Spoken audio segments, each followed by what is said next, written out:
The Elephant Island Chronicles presents The Night Doings at Deadman's by Ambrose Bierce. Foreword by Gio Moran. Narration by ElevenLabs. Foreword. In the twilight realm of American literature, where shadows linger and the ethereal whispers of the past echo through the corridors of the mind, stands Ambrose Bierce, an enigmatic and profound figure. His collection of stories, particularly The Night Doings at Deadman's, presents us with a masterclass in the art of suspense and the supernatural. It is with a deep sense of honor and a modest attempt to tread the paths Bierce has carved before us that I present this foreword. Bierce's work, characterized by its dark humor, irony, and keen insight into the human condition, has long been a beacon for those of us who venture into the realms of speculative fiction and historical narratives. The Night Doings at Deadman's is no exception.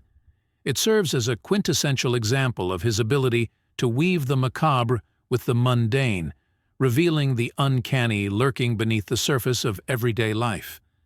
In this story, Bierce doesn't just tell us a ghostly tale. He invites us into a world where the boundaries between life and death, reality and illusion, are blurred. Through his vivid descriptions, sharp dialogue, and compelling characters, he challenges us to question our perceptions and confront the unknown with both trepidation and fascination.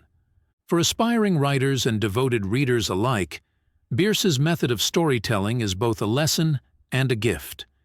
He demonstrates how to elicit deep emotional responses while maintaining a tight narrative structure, peppering the text with his distinctive wit.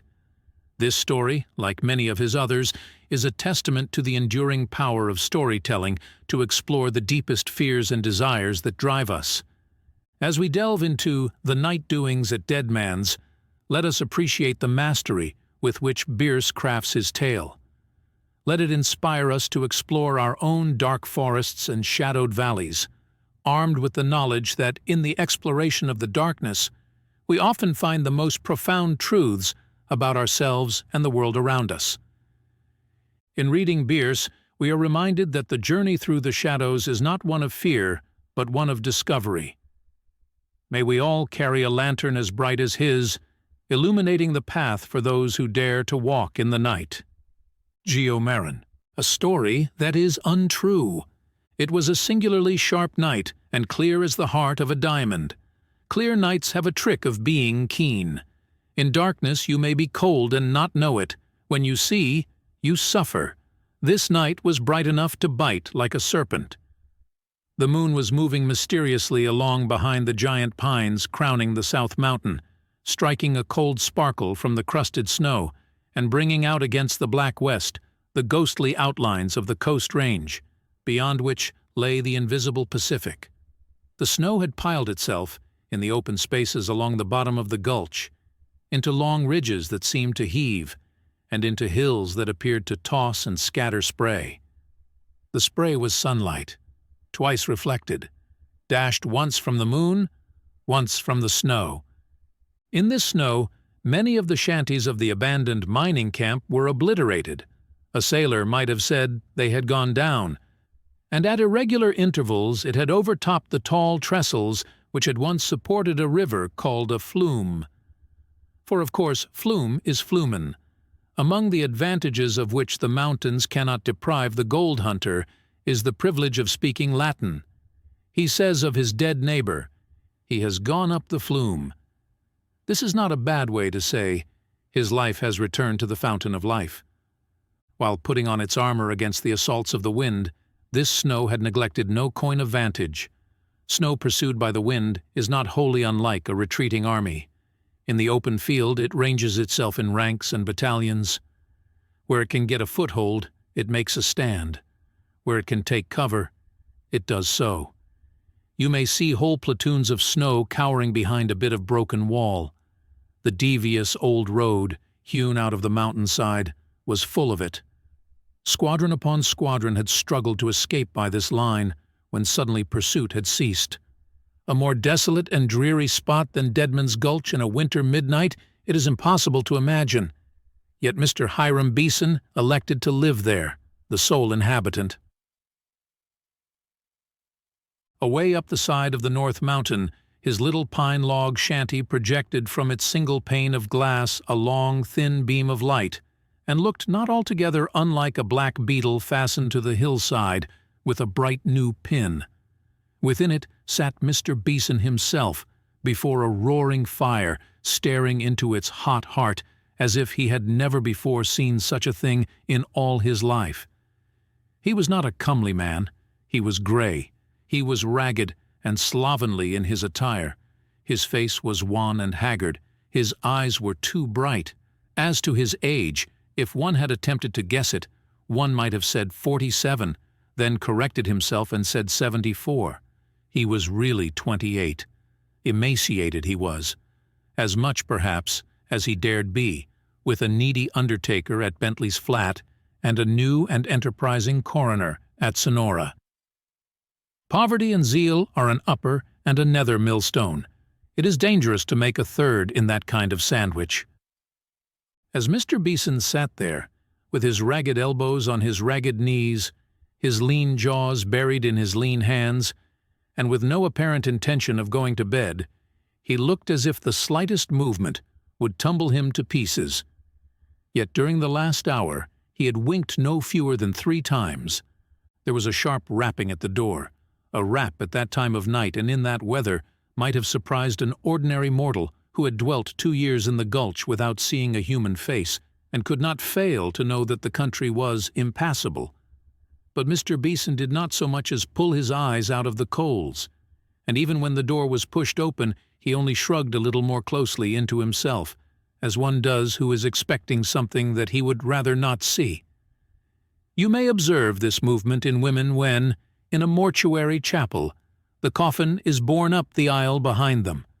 But when a long old man in a blanket overcoat, his head tied up in a handkerchief and nearly his entire face in a muffler, wearing green goggles and with a complexion of glittering whiteness where it could be seen, strode silently into the room, laying a hard, gloved hand on Mr. Beeson's shoulder, the latter so far forgot himself as to look up with an appearance of no small astonishment.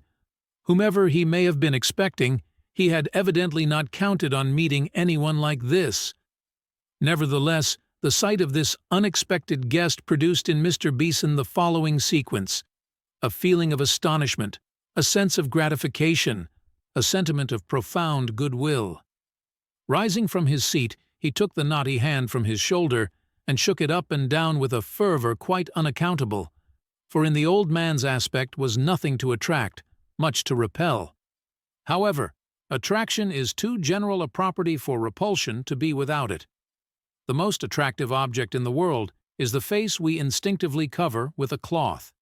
When it becomes still more attractive, fascinating, we put 7 feet of earth above it. "Sir," said Mr. Beeson, releasing the old man's hand, which fell passively against his thigh with a quiet clack, "it is an extremely disagreeable night. Pray be seated. I am very glad to see you." Mr. Beeson spoke with an easy good breeding that one would hardly have expected, considering all things. Indeed, the contrast between his appearance and his manner was sufficiently surprising to be one of the commonest of social phenomena in the mines. The old man advanced a step toward the fire, glowing cavernously in the green goggles. Mr. Beeson resumed, "You bet your life I am." Mr. Beeson's elegance was not too refined. It had made reasonable concessions to local taste. He paused a moment, letting his eyes drop from the muffled head of his guest, down along the row of mouldy buttons confining the blanket overcoat, to the greenish cowhide boots powdered with snow, which had begun to melt and run along the floor in little rills. He took an inventory of his guest and appeared satisfied. Who would not have been? Then he continued, "The cheer I can offer you is, unfortunately, in keeping with my surroundings, but I shall esteem myself highly favored if it is your pleasure to partake of it, rather than seek better at Bentley's flat." With a singular refinement of hospitable humility, Mr. Beeson spoke as if a sojourn in his warm cabin on such a night, as compared with walking 14 miles up to the throat in snow with a cutting crust, would be an intolerable hardship. By way of reply, his guest unbuttoned the blanket overcoat. The host laid fresh fuel on the fire, swept the hearth with the tail of a wolf, and added, "But I think you'd better skedaddle." The old man took a seat by the fire, spreading his broad soles to the heat without removing his hat. In the mines, the hat is seldom removed except when the boots are. Without further remark, Mr. Beeson also seated himself in a chair which had been a barrel, and which, retaining much of its original character, seemed to have been designed with a view to preserving his dust, if it should please him to crumble. For a moment there was silence. Then, from somewhere among the pines, came the snarling yelp of a coyote, and simultaneously the door rattled in its frame. There was no other connection between the two incidents than that the coyote has an aversion to storms, and the wind was rising. Yet there seemed somehow a kind of supernatural conspiracy between the two, and Mr. Beeson shuddered with a vague sense of terror. He recovered himself in a moment and again addressed his guest. "There are strange doings here. I will tell you everything. And then, if you decide to go, I shall hope to accompany you over the worst of the way. As far as where Baldy Peterson shot Ben Hike, I dare say you know the place." The old man nodded emphatically, as intimating not merely that he did, but that he did indeed. "2 years ago," began Mr. Beeson, "I, with 2 companions, occupied this house. But when the rush to the flat occurred, we left, along with the rest. In 10 hours, the gulch was deserted. That evening, however, I discovered I had left behind me a valuable pistol, that is it, and returned for it, passing the night here alone, as I have passed every night since. I must explain that a few days before we left, our Chinese domestic had the misfortune to die, while the ground was frozen so hard that it was impossible to dig a grave in the usual way. So on the day of our hasty departure, we cut through the floor there and gave him such burial as we could. But before putting him down, I had the extremely bad taste to cut off his pigtail and spike it to that beam above his grave, where you may see it at this moment, or preferably when warmth has given you leisure for observation. I stated, did I not, that the Chinaman came to his death from natural causes? I had, of course, nothing to do with that, and returned through no irresistible attraction or morbid fascination, but only because I had forgotten a pistol. This is clear to you, is it not, sir?" The visitor nodded gravely. He appeared to be a man of few words, if any. Mr. Beeson continued, "According to the Chinese faith, a man is like a kite. He cannot go to heaven without a tail. Well, to shorten this tedious story, which, however, I thought it my duty to relate, on that night, while I was here alone and thinking of anything but him, that Chinaman came back for his pigtail. He did not get it." At this point, Mr. Beeson relapsed into blank silence. Perhaps he was fatigued by the unwanted exercise of speaking. Perhaps he had conjured up a memory that demanded his undivided attention. The wind was now fairly abroad, and the pines along the mountainside sang with singular distinctness. The narrator continued, "You say you do not see much in that, and I must confess I do not myself. But he keeps coming." There was another long silence, during which both stared into the fire without the movement of a limb. Then Mr. Beeson broke out, almost fiercely, fixing his eyes on what he could see of the impassive face of his auditor. "Give it him. Sir, in this matter I have no intention of troubling anyone for advice. You will pardon me, I am sure." Here he became singularly persuasive. "But I have ventured to nail that pigtail fast, and have assumed the somewhat onerous obligation of guarding it. So it is quite impossible to act on your considerate suggestion." "Do you play me for a Modoc?" Nothing could exceed the sudden ferocity with which he thrust this indignant remonstrance into the ear of his guest. It was as if he had struck him on the side of the head with a steel gauntlet. It was a protest, but it was a challenge. To be mistaken for a coward, to be played for a Modoc, these two expressions are one. Sometimes it is a Chinaman. "Do you play me for a Chinaman?" is a question frequently addressed to the ear of the suddenly dead. Mr. Beeson's buffet produced no effect, and after a moment's pause, during which the wind thundered in the chimney like the sound of clods upon a coffin, he resumed, "But, as you say, it is wearing me out. I feel that the life of the last 2 years has been a mistake that corrects itself. You see how. The grave, no, there is no one to dig it. The ground is frozen, too. But you are very welcome, you may say at Bentley's, but that is not important. It was very tough to cut. They braid silk into their pigtails." Qua. Mr. Beeson was speaking with his eyes shut, and he wandered. His last word was a snore. A moment later, he drew a long breath, opened his eyes with an effort, made a single remark, and fell into a deep sleep. What he said was this: "They are swiping my dust!"